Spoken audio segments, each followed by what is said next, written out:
But right here is what I clipped out, and we can play it and then we can talk about it.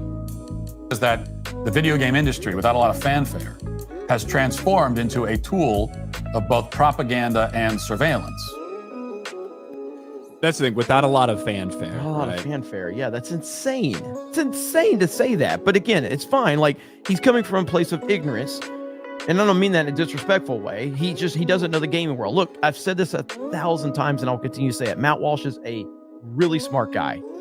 He's really smart.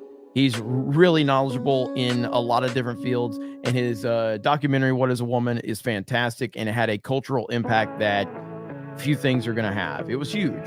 He's a smart guy. In this particular situation, he's just not plugged into the gaming world. Propaganda and surveillance.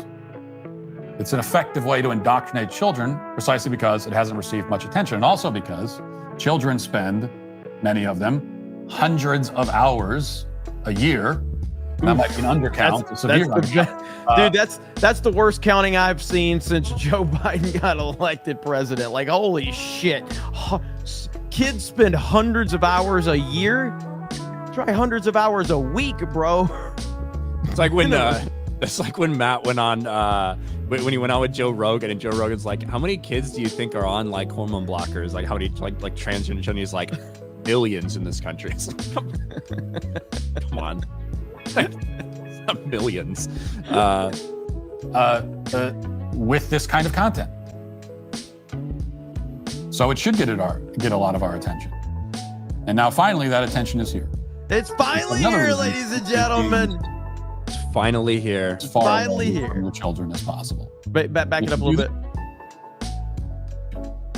And now finally that attention is here. And it's yet another reason to keep these games as far away from your children as possible.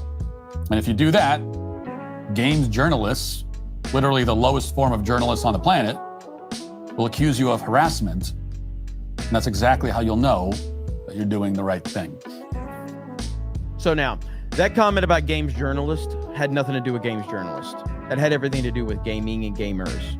Because he doesn't, he's right that games journalists are the lowest form of journalist. But that's because that's because he hates games. Exactly. Yeah. Because if he knew anything, if he really knew that games journalists were as pathetic as they are, he would know how bad the problem in gaming has been for a long time, but he doesn't know that.